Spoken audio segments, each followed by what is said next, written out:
नमस्कार, आप देख रहे हैं न्यूज 18। मैं हूं आपके साथ मेनका चौधरी। और आगरा में मुख्यमंत्री योगी आदित्यनाथ हैं और इस मौके पर उन्होंने राष्ट्रवीर दुर्गादास राठौर की प्रतिमा का अनावरण किया।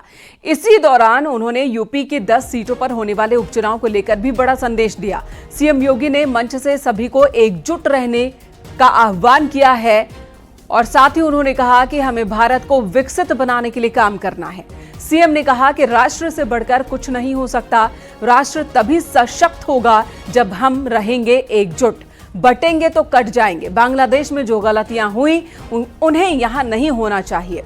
एक रहेंगे तो नेक रहेंगे, सुरक्षित रहेंगे और समृद्धि की पराकाष्ठा पर पहुंचेंगे। हमें विकसित भारत की संकल्पना को साकार करने का कार्य करना होगा। ये आह्वान मुख्यमंत्री की ओर से किया गया। और भाइयों, राष्ट्र से बढ़कर के कुछ नहीं हो सकता, कुछ नहीं हो सकता। और राष्ट्र तब सशक्त होगा जब हम एक रहेंगे, नेक रहेंगे, तभी नेक रहेंगे। बटेंगे तो कटेंगे। आप देख रहे हैं ना, बांग्लादेश में देख रहे हो ना, तो वो गलतियां यहां नहीं होनी चाहिए। बटेंगे तो कटेंगे, एक रहेंगे तो नेक रहेंगे, सुरक्षित रहेंगे और समृद्धि की पराकाष्ठा को पहुंचेंगे। हमें विकसित भारत की संकल्पना को साकार करने के लिए कार्य करना है। कल जब मुख्यमंत्री मथुरा में थे, वहां से भी उन्होंने बड़ा संदेश दिया था। सीएम ने कहा कि आज के वक्त में जो सनातन की चुनौती है वही भारत की भी चुनौती है और इसलिए समाज को एकजुट होना होगा। साथ ही उन्होंने कहा बांग्लादेश में हिंदुओं पर अत्याचार हो रहे हैं, मंदिरों को तोड़ा गया और इसलिए आज समाज को सतर्क रहने की जरूरत है।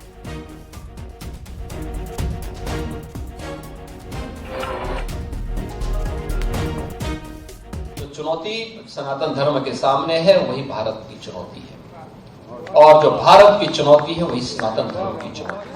दोनों एक दूसरे से अपने आप को अलग नहीं कर सकते, कोई एक दूसरे से अलग नहीं कर सकता। और मैं तो आज पूज्य संतों का आह्वान करूंगा, इस समय है उनको स्वयं आगे आकर के पूरे समाज को एकजुट करने के सावधान के साथ आगे बढ़ना पड़ेगा। याद करिए, अगर हमने तनिक भी भूल की, ये समाज फिर से बटा और जो साजिशें हो रही हैं अगर वे सफल हुई तो बांग्लादेश के अंदर जो कुछ हो रहा है, हिंदुओं पर जो यातनाएं ढाई जा रही हैं, आप देख रहे होंगे किस प्रकार के अत्याचार हो रहे हैं, मंदिर तोड़े जा रहे हैं। हमारा मठ, हमारा मंदिर, हमारी उपासना विधि, हमारा शास्त्र, हमारे दर्शन, हमारी साधना पद्धति तभी संरक्षित हो पाएगी, तभी सुरक्षित हो पाएगी जब ये सनातन धर्म है और ये देश सुरक्षित है और बृहद हिंदू समाज सुरक्षित है।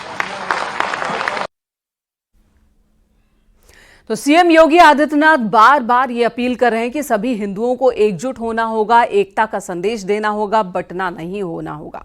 वहीं समाजवादी पार्टी और कांग्रेस लगातार जातिगत राजनीति की और जनगणना की बात कर रहे हैं। सीएम योगी आदित्यनाथ के बयान पर समाजवादी पार्टी ने निशाना साधा तो बीजेपी ने भी पलटवार किया। जीप की पार्टी के लोगों को मारा जा रहा है, हमारे हिंदू भाइयों पे हमले बढ़ रहे हैं। ये इसलिए हो रहा है क्योंकि वहां पे एक धार्मिक कट्टरपंथ सरकार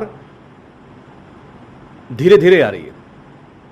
तो आदरणीय मुख्यमंत्री जी को सोचना चाहिए कि आप भारत की सरकार को जिस कट्टरपंथ के रास्ते पर ले जा रहे हो, आप कहते हैं फिलिस्तीन के बारे में। फिलिस्तीन की लड़ाई मजहब की लड़ाई नहीं है, फिलिस्तीन की लड़ाई साम्राज्य के खिलाफ की लड़ाई।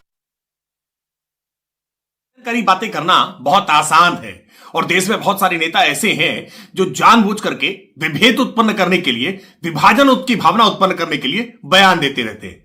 लेकिन उत्तर प्रदेश के मुख्यमंत्री योगी आदित्यनाथ जी ने देश को एकता के सूत्र में बांधने की एक बहुत सकारात्मक बात कही है कि पूरे देश के नागरिक एक होकर के रहें, वरना देश विखंडित हो जाएगा।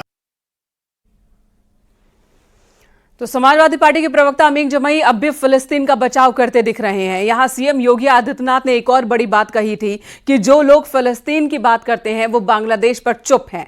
सीएम के बयान पर एआईएमआईएम चीफ असदुद्दीन ओवैसी ने क्या कहा है, आपको सुनाते हैं।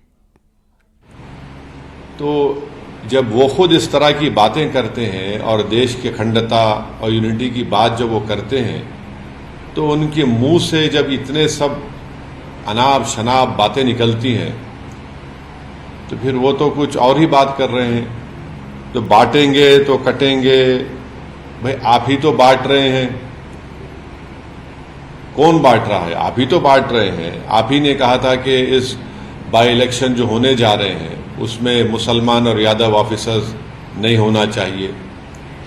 तो ये सब बातें जो हैं ये इसलिए कर रहे हैं क्योंकि उनको नजर आ रहा है कि उन्हीं की पार्टी के लोग उनको हटाना चाहते हैं मुख्यमंत्री के पद से। तो शायद वो बीजेपी को कह रहे हैं कि बटेंगे तो कटेंगे। तो ये इनका इनसिक्योरिटी है, उनकी अनपॉपुलैरिटी है। वहीं सीएम योगी के बयान का समर्थन किया है साधु संतों ने। उनका कहना है कि सनातनियों को एकजुट रहना बेहद जरूरी है, नहीं तो बांग्लादेश जैसी स्थिति कहीं भारत में न बन जाए। ठीक बात कहा है योगी जी ने। बांग्लादेश ज्वलंत हम लोगों के सामने उदाहरण है कि जिस प्रकार से हिंदुओं के ऊपर अत्याचार हो रहा है, वो दिन दूर नहीं है कि जब हिंदू संगठित होकर के और अपने धर्म और अपनी मर्यादा को नहीं समझेगा तो आने वाला समाज निश्चित रूप से बट जाएगा, कट जाएगा और उसको भी इसी प्रकार से परेशान होना पड़ेगा। निश्चित ही जो बांग्लादेश में आज हिंदुओं के साथ घटना घटित हो रही है, अगर भारत का 100 करोड़ हिंदू एकजुट हो जाए तो विश्व भर में फैले हिंदू सनातनी सुरक्षित हो जाएंगे और संरक्षित हो जाएंगे। किसी की हिम्मत नहीं है कि उनकी बहन बेटियों की तरफ उंगली उठाकर कोई आंख उठाकर देख ले। लेकिन विश्व भर में फैले अनेकानेक मत मजहब पंथ के अनुयायियों को ये पता है कि भारत जो हिंदुओं की उत्पत्ति स्थल है वो स्वयं अपने ही देश में एकजुट नहीं है।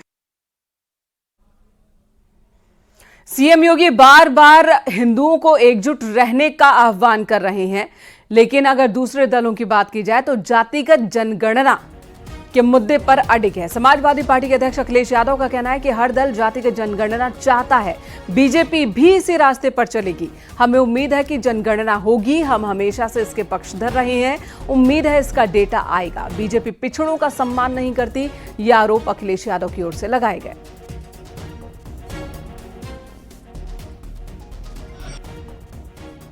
राजनीति का चक्र वहाँ पहुँच गया है कि हर दल आज जाति जनगणना की बात कर रहा है। मुझे याद है लोकसभा में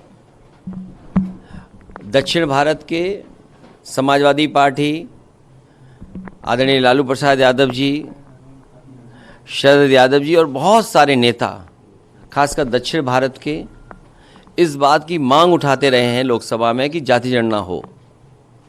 और आज परिस्थितियाँ ऐसी बन गई हैं कि हर दल जाति जनगणना कराना चाहता है।